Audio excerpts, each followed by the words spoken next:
Hello friends, welcome to Prime Education YouTube channel. I hope friends आप सब लोग बढ़िया होंगे और स्वस्थ होंगे। फ्रेंड्स, आज के इस वीडियो में हम आपकी एडकेट अभ्यास पुस्तिका कक्षा 8वीं विषय आपके गणित में पाठ नंबर 2 एक चर वाले रैखिक समीकरण, इस पाठ में आपके जितने भी सभी प्रश्न दिए हैं उन प्रश्न के जो है हल इस वीडियो में जानेंगे। तो चलिए फ्रेंड्स, इस वीडियो को स्टार्ट करते हैं। देखिए, आपको सबसे पहले पाठ 2 एक चर वाले रैखिक समीकरण, इस आपको पाठ में सबसे पहले आपको प्रश्न नंबर पहला पूछा है, जहां आपको हल कीजिए बोला है। आपको जो है एक रैखिक समीकरण दिया गया है जिसको आपको हल करना है। देखिए, रैखिक समीकरण है 2x - 3 बराबर x + 2। इसको आपको हल करना है। तो इसे कैसे हम हल करेंगे? तो देखिए, सबसे पहले तो आप प्रश्न को यहाँ लिख दें। इसके बाद हम क्या करेंगे, 2x हम क्या करेंगे, x + 2 में x का पक्षांतर कर देंगे। तो x का पक्षांतर करेंगे तो x जब इधर पक्षांतर होके आएगा तो x अभी प्लस में है तो वो माइनस में हो जाएगा। इसी प्रकार हम जो यहाँ 2 और इधर से 3 का पक्षांतर कर देंगे तो ये हो जाएगा -3 का जब पक्षांतर करेंगे तो वो +3 हो जाएगा। इस तरीके से तो आपका अब समीकरण बन जाएगा 2x - x बराबर 2 + 3। अब इसे सॉल्व करेंगे। 2x में से x गया तो x और 2 और 3 हो गया 5। तो आपका x का मान निकल के आ गया 5 और यही जो है आपका इस प्रश्न का जो है हल है और आंसर है। तो इस तरीके से आपको इस रैखिक समीकरण को हल करना है। अब इसके बाद आगे देखते हैं हम। प्रश्न नंबर 2 है, निम्न समीकरण को हल कीजिए और अपने उत्तर की जांच कीजिए। अब आपको यहाँ क्या करना है, उत्तर की जांच भी करना है। तो देखिए, आपको रैखिक समीकरण दिया है 4z + 3 बराबर 6 + 2z। तो देखिए, इसमें भी हम क्या करेंगे, इसमें भी हम जो है पहले सबसे पहले आपका जो प्रश्न है उसको लिख दें। इसके बाद हम क्या करेंगे, z वाली जो है संख्या उसका पक्षांतर कर लेंगे। तो देखिए, 4z हम 2z का यहाँ से पक्षांतर कर लेंगे तो माइनस में आ जाएगा ये, और 6 और जब 3 का पक्षांतर करेंगे तो ये माइनस में चले जाएगा उधर 3, तो 6 - 3 हो जाएगा। तो और इसे सॉल्व करेंगे तो 4z में से 2z गया तो बचा 2z और 6 में से 3 गया तो यहाँ हो गया 3। अब z में हम क्या करेंगे, 2 का पक्षांतर इधर कर देंगे तो ये हो जाएगा z बराबर 3/2। तो z का मान निकल के आ गया 3/2। अब हमारा ये जो है इस प्रश्न का क्या हो गया, आंसर हो गया, हल हो गया। अब हमको बोला है कि हमें जो है उत्तर की जांच करना है। तो उत्तर की जांच के लिए हम क्या करेंगे, हमारे z के मान को, आपको ये जो रैखिक समीकरण दिया है इसमें हम z के मान को रख देंगे। अगर दोनों मान जो है बराबर आए तो हमारा उत्तर सही होगा। तो देखिए, उत्तर की जांच z का मान रखने पर, z का मान हम रख देंगे तो 4, z की जगह देखिए क्या रखेंगे हम, 3/2 रख देंगे। तो हमने यहाँ 3/2 रख दिया, +3 फिर 6, उसके बाद +2 और z का मान हमारा है 3/2। तो हमने जो है z की जगह मान रख दी 3/2। अब इसे हम हल कर लेंगे तो 4 से 2 बार गया और इसी प्रकार यहाँ से 2 और 2 जो है यहाँ कट गया। इसके बाद ये हो जाएगा 2 × 3 + 3 बराबर 6 + 3। अब इसे और हल कर लेंगे तो 6 और 3 हो गया 9 और ये 6 और 3 हो गया 9, तो 9 बराबर 9। यानी हमारे जो दोनों तरफ के मान है वो बराबर है, यानी हमारा उत्तर कैसा है, सही है। तो इस तरीके से आपको यहाँ प्रश्न नंबर 2 को हल करना है और उसकी उत्तर की जाँच करना है। अब इसके बाद प्रश्न नंबर 3 दिया है। अब आपको इसमें नेक्स्ट प्रश्न है, आपको देखिए इस रैखिक समीकरण को अब हल करना है। तो आप कैसे हल करेंगे इसे, जैसे आपको रैखिक समीकरण दिया है 5x + 7/2 बराबर 3x - 14। तो देखिए 3/2 x - 14, ये आपको रैखिक समीकरण दिया गया है। अब इसे हमको हल करना है। तो देखिए, हम सबसे पहले तो प्रश्न को यहाँ लिख देंगे। इस तरीके से प्रश्न को लिख दिया। अब इसके बाद 5x हम क्या करेंगे, x वाले जो चर है उसका पक्षांतर करेंगे, जैसे हमने ऊपर के सवालों में किया। तो 3/2x पूरे का पक्षांतर करेंगे तो ये माइनस में आ गया इधर, और -14 हुआ बचा यहाँ, और हम जो है 7/2 का पक्षांतर हम यहाँ इधर कर देंगे तो ये हो गया -14 और -7/2 हो गया। तो इस तरीके से आप यहाँ पक्षांतर कर देंगे इस समीकरण का इस स्टेप में। इसके बाद इसे हल करेंगे। अब क्या करेंगे, हम यहाँ से 2 को क्या ले लेंगे, कॉमन ले लेंगे, मतलब उसका लघुत्तम समापवर्तक ले लेंगे, जैसे हमने अध्याय 1 में आपका लघुत्तम समापवर्तक के सवालों को हल किया था। तो देखिए, इसका लघुत्तम समापवर्तक हो गया 2। इसके बाद यहाँ जो है 2 से हम 2 यहाँ समझ लिए 1 है, उसका हम 2 में गुणा करेंगे तो हो जाएगा 10x। उसके बाद -2 से यहाँ भाग देते हैं तो 2 कट जाता है और बचा 3x/2। तो हमने 2 का लघुत्तम समापवर्तक निकाल के इसको हल कर लिए। इसी प्रकार यहाँ से 2 का लघुत्तम समापवर्तक हमारा मतलब इन दोनों का लघुत्तम समापवर्तक 2 निकलेगा। इसे हल करेंगे तो हो जाएगा -28 -7। इसके बाद इसे और हल कर देंगे हम। इसके बाद 10x - 3x कितना हो जाएगा 7x/2 हो गया, और -28 और -7 हो गया -35। अब ये यहाँ से 2 से 2 कट गया। इसके बाद बचा हमारा 7x बराबर -35। अब इसके बाद हम क्या करेंगे, 7 का पक्षांतर कर देंगे तो हो गया x -35/7। अब ये कट जाएगा, 5 बार जाएगा तो x का मान हमारा निकल के आ जाएगा -5। तो इस तरीके से आपको इस रैखिक समीकरण को हल करना है, जिसका आपका आंसर होगा x का मान -5। अब इसके बाद फ्रेंड्स देखिए, अभी आपका प्रश्न नंबर यहाँ 3 जो है वो हो गया। अब इसके बाद नेक्स्ट चलिए आगे बढ़ते हैं। अब आगे देखिए आपका प्रश्न नंबर 4 दिया है। अब इसमें देखिए आपको रैखिक समीकरण दिया है। अब आपका यहाँ रैखिक समीकरण है x बराबर 4/5 x प्लस कोष्टक में है 10। अब आपको इसको जो है हल करना है। अब हम इसे कैसे हल करेंगे तो चलिए देखते हैं। अब यहाँ जो है आपको क्या करना है, x बराबर 4/5 x प्लस 10। सबसे पहले आप प्रश्न को लिख दें।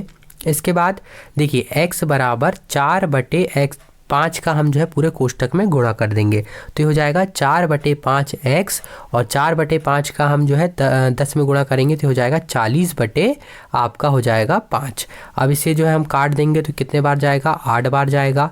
अब इसे जो है हम हल करेंगे। अब क्या करेंगे हम, इसी प्रकार जैसे हमने ऊपर वाले प्रश्नों में पक्षांतर किया था, जैसे x वाले चर हैं तो उनको हमने एक साइड पक्षांतर किया था, वैसे ही हम यहाँ पक्षांतर कर देंगे। तो x माइनस हम क्या है बराबर में है तो 4/5 x को पक्षांतर करेंगे तो ये माइनस में आ जाएगा, और ये कट के हो गया हमारा बराबर 8। अब इसके बाद क्या करना है, अब हमें यहाँ जैसे लघुत्तम समापवर्तक लेना है और इसे हल करना है। तो ये हो जाएगा 5x माइनस 4x बटे में 5 बराबर 8। अब इसे हल करेंगे, 5x में से 4x गया तो x बटे 5 हो गया और बराबर 8। अब इसके बाद x 5 का हम पक्षांतर करेंगे तो 5 हो जाएगा गुणा में 8 चले जाएगा, और यहाँ x का मान निकल के आ जाएगा गुणा करने के बाद 40। तो इस तरीके से यहाँ x का मान आ गया आपका 40। तो आपको इस तरीके से यहाँ प्रश्न नंबर 4 को यहाँ पूरा हल करना है। अब इसके बाद चलिए अब आगे देखते हैं। अब नेक्स्ट प्रश्न है, प्रश्न नंबर 5 है। इसमें देखिए आपको अब रैखिक समीकरण दिया है 8x + 4 बराबर 3 कोष्टक में x - 1 + 7। अब ये आपको इस रैखिक समीकरण को हल करना है। तो देखिए इसे कैसे हल करेंगे, सबसे पहले आप यहाँ प्रश्न लिख दें इस तरीके से। इसके बाद 8x + 4 बराबर, अब क्या करेंगे हम, ये जो 3 है इसका हम जो है कोष्टक में गुणा कर देंगे तो 3x - 3 + 7 ये हो गया आपका गुणा करने पे। इसके बाद अब जो है आपने गुणा कर दिया। इसके बाद इसे हल कर लेंगे तो -3 + 7 यानी 7 में से 3 को हटा देंगे तो 4 हो गया। तो ये नेक्स्ट स्टेप में आपका इसका हल हो गया। इसके बाद आपको क्या करना है, इसके बाद देखिए अब आपको यहाँ फिर से पक्षांतर करना है। x वाले चर का x वाले चर के साथ पक्षांतर करना है। तो देखिए पक्षांतर करके आप इसे डायरेक्ट रैखिक समीकरण बना सकते हैं, जैसे 8x माइनस 3x + 4, और इस 4 का पक्षांतर करेंगे तो -4 हो जाएगा, बराबर आप कर दें 0। अब यहाँ आपका ये बन गया रैखिक समीकरण। अब इसके बाद आपको यहाँ सॉल्व करना है। तो देखिए 4 में से 4 गया तो यहाँ तो 0 बचा। इसके बाद आपका क्या है, आपका 8x माइनस 3x में से 8x में से 3x गया तो 5x बराबर 0 हो गया। अब इसके बाद आप क्या करेंगे, आपको x का मान निकालना है। तो x और यहाँ हो गया 0, और 5 का आपने इधर मतलब भाग में आप इसे कर देंगे, पक्षांतर कर देंगे तो आपकी आ जाएगा 0/5। तो x का मान निकल के आ गया आपका 0, क्योंकि 0 के भाग में अगर कुछ भी है तो वो 0 ही हो जाएगा। तो इस तरीके से इस प्रश्न का हल हो गया x बराबर 0। तो आपको इस तरीके से यहाँ प्रश्न नंबर 5 को हल करना है। अब इसके बाद चलिए आगे देखते हैं। अब आगे आपका देखिए प्रश्न नंबर 6 दिया है आपको। अब आपको जो है इस तरीके से आपको यहाँ रैखिक समीकरण दिया है, इसे आपको हल करना है। तो देखिए आपको रैखिक समीकरण दिया है 6x + 1 बटे में 3 बराबर x - 3 बटे में 6। अब हम क्या करेंगे, यहाँ जो है तिर्यक गुणा कर देंगे। हमें यहाँ जो है तिर्यक गुणा करना है। तो देखिए 6 का गुणा हम कर देंगे 6x + 1 में, और 3 का गुणा कर देंगे हम x - 3 में।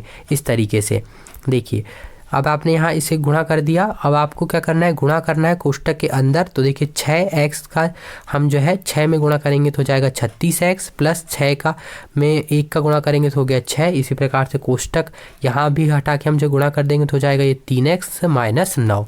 अब इसमें हम क्या करेंगे, जैसे हमने पक्षांतर किया था उसी तरीके से जो है एक्स वाले चर का और जो है आपके जो संख्या वाला है उनका पक्षांतर कर देंगे आप। तो इस तरीके से आप देखिए 36x माइनस 3x हो जाएगा। 3x का जब पक्षांतर करेंगे तो माइनस में आ जाएगा और यहाँ -9 है और 6 का पक्षांतर करेंगे तो वो माइनस में चले जाएगा।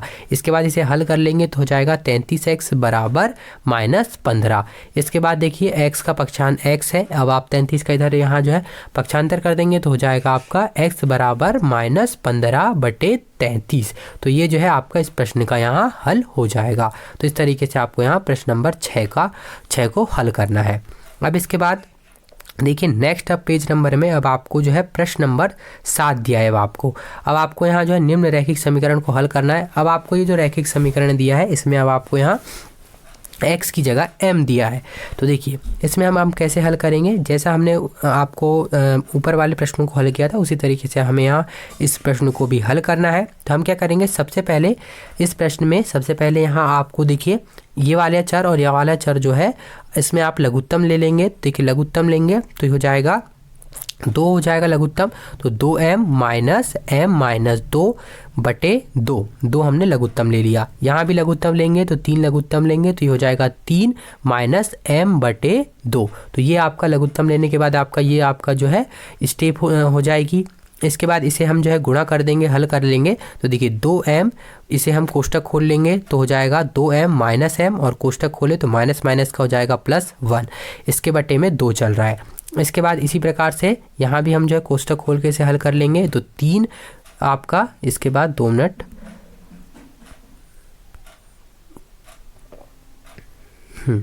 इसके बाद देखिए m प्लस हम जो है माइनस कोष्टक खोलेंगे तो माइनस माइनस का हो जाएगा प्लस, तो यहाँ हो गया +2। इसके बाद देखेंगे अब जो है आपका यहाँ बटे में 3 चल रहा है। इसके बाद देखिए अब नेक्स्ट स्टेप में अब इसे हल कर लेंगे। तो देखिए 2m में से m गया तो m और +1 तो चल ही रहा है और कोष्टक में नीचे 2, कोष्टक में नहीं बटे में 2। इसके बाद 3 + 2 यानी 3 और 2 हो गया 5, 5 माइनस m/3। इस तरीके से आपको यहाँ घटाना है और जोड़ना है। इसी तरीके से हल कर लिए। अब इसके बाद हम क्या करेंगे, अब हम जो यहाँ तिर्यक गुणा कर लेंगे जैसे हमने ऊपर वाले प्रश्न में यहाँ तिर्यक गुणा किया है। तो देखिए तिर्यक गुणा कैसे करेंगे, m+1 में हम 3 का तिर्यक गुणा कर देंगे और 5 माइनस m में 2 का तिर्यक गुणा कर देंगे। इस तरीके से यहाँ हम जो है तिर्यक गुणा कर देंगे।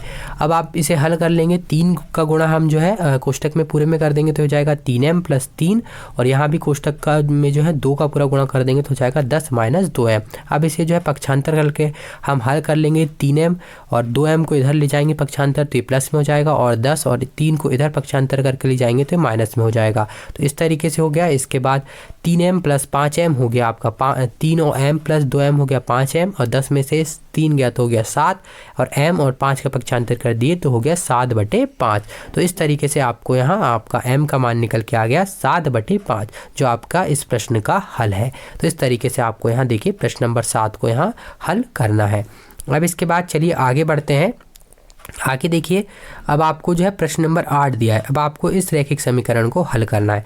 रैखिक समीकरण है आपका x/2 माइनस 1/5 बराबर x/3 प्लस 1/4। यहाँ भी हम क्या करेंगे, सबसे पहले हम जो है प्रश्न को यहाँ लिख लिए।